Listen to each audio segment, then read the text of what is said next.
Hi everyone, this is Natasha and I wanted to give you a review, my personal review of the Spectrum Noir markers. I picked up a yellow set from my AC Moore when they were on sale for $7.88. So I did purchase these. These were not sent to me. I'm not doing this on behalf of anyone else but myself. So this is my personal review. I've had several requests, and what I did is, of course there's the dogs. What I did is I had a chance to play, and I picked up the yellows pack because yellow and oranges are not my favorite colors. So I thought I would supplement my other alcohol markers with colors that I know I'm not likely to use often, but still round out my collection of markers. So the packs come in 6 coordinating colors, and let me just show you. And they were first of all, they were very loosely attached. It was, when I got it home, by the time I got it home, it had almost fallen completely loose off the base card, just so you know. So if yours are kind of loose like that, that might be the case. There wasn't an awful lot of glue, but I'm sure that's probably just a manufacturing nuance. So these are available through Crafter's Companion, both .uk and .com, and it's a Derice product, and that shows it right there. So it's a Crafter's Companion, but a Derice product. So Spectrum Noir, and they're alcohol inks. There's instructions in multiple languages: Spanish, French, Italian, or no, Spanish, French, German. I think that's it. Yep. So these are the various collections that they have in the 6 packs. There's Essentials, Cool Grays, Warm Grays, Pale Hues, Yellows, which is the one that I picked up, Greens, Browns, Blues, Turquoises seems strange to say that, Purples, Pinks, and Reds. The yellow set that I have has CT1, 2, 3, and 4, GB5, and OR1. So initially, the big difference that you will notice is the barrel is square. Well, it's squared off. There's no sharp edges, but it is square, versus some other markers that are either round or oblong. So this won't roll off your desk. Well, maybe it will roll off your desk. There are 2 different tips. There's a fine tip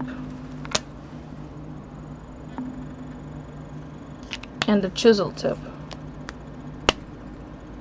And the chisel tip is quite large, and I did pull out one of my other markers to give you a comparison for the chisel tip. So this is the Copic chisel tip.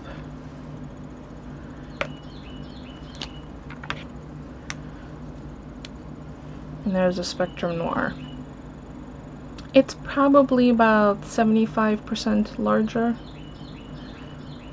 and it's not only wider, it's also thicker. The one thing it does share with Copics is it is refillable, and I believe to refill it you pull out the nib and then re-ink it. The fine tip is obviously not brush, so for those of you who learned or have been using to color with brush tips, it's going to be a little bit of an adjustment. So this is more like a paintbrush versus a hard nib. So I stamped an image, and I thought I'd show you me coloring it just a little bit. This flower image, and it's a Stamper's Best stamp. I have it off to the side. And I'm gonna try and do some blending. So the blending works the same way. The colors that are in sequence or close in sequence are going to blend together. So C1, C2, C3. And then everyone has their own personal preference on how to color. I usually start with the darkest color because I define where the darkest part of the image is. Let me see if I could zoom in for you so you could see a little closer.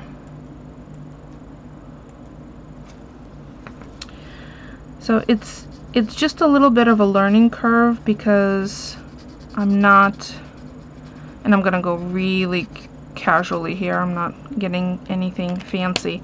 I'm used to the brush tip versus this harder tip.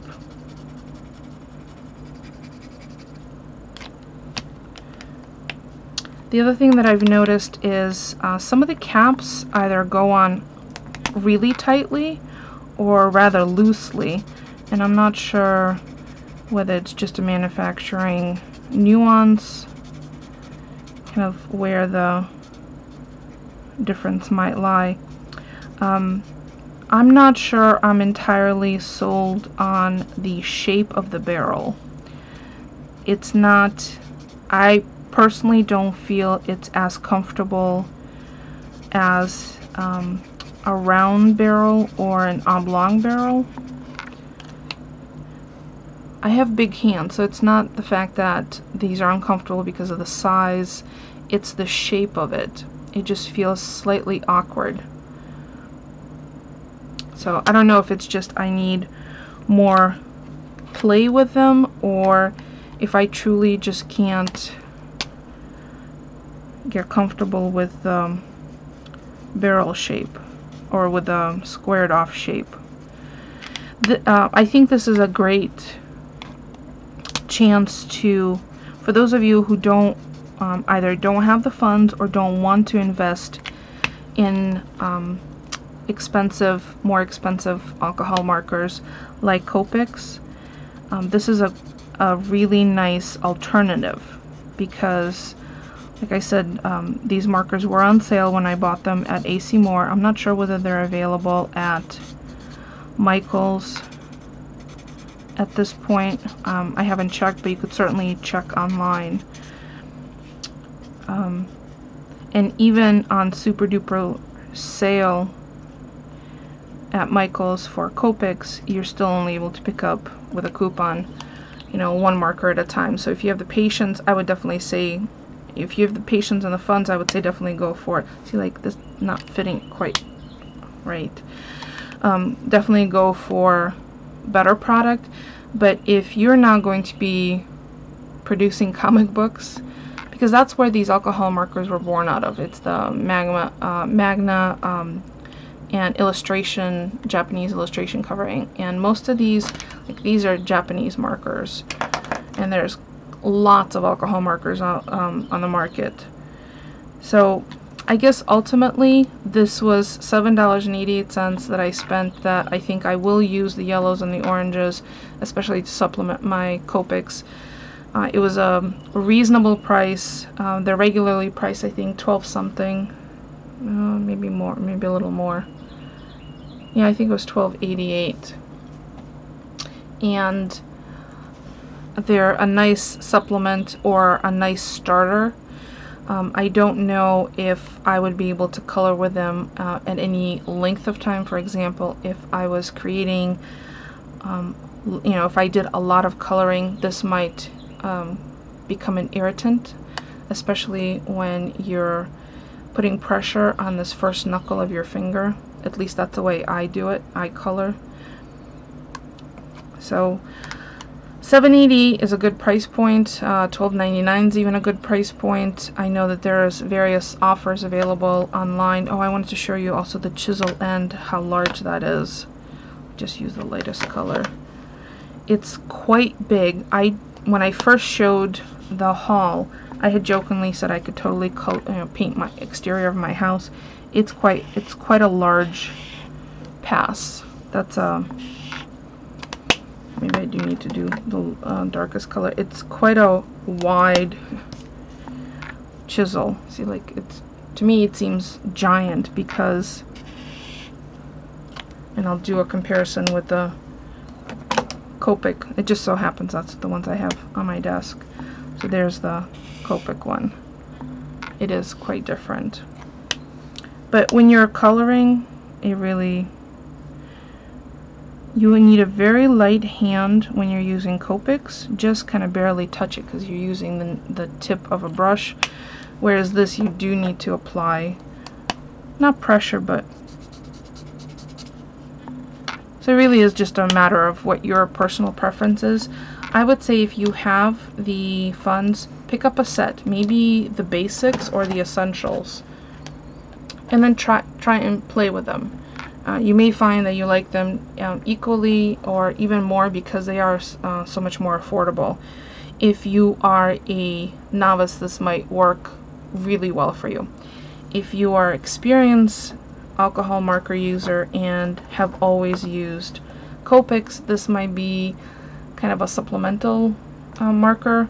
I don't know if I would recommend getting the whole set because my preference would still be the Copic sketch markers. I just like the way they feel. They feel nicer and they don't roll off. So there's my personal review of Spectrum Noir that I had promised. So I'm really glad that I picked up the orange set, the yellow orange set, because I know this is not going to get a lot of use in my craft space because it's just not one of my favorite colors. But it's nice to have them, and I said especially because I did not have them in my Copic collection. So it does round out my alcohol markers. If you have any questions for me, please leave me a comment. What I'm going to do is I'm going to include a link right here to Amy R's video, who did an extensive review of alcohol markers, including the Spectrum Noir one. So I'll include that link right here. I think she's Prairie Ink and Paper on YouTube, and she did I think Pro markers, the Spectrum Noir, as well as the Copics. And I know her preference was Copics as well because that's what she has always used as well as me. So if you have any questions for me, please leave me a comment. Otherwise, thank you so much for watching. And if you have any other products that you have seen in a recent haul that you would like for me to review specifically, please also leave that in the comments. My fabulous assistant for the month of July, who's Jill Stampire here on YouTube, has been keeping me on track, and I have several things lined up. This is one of them. Thanks again, everyone.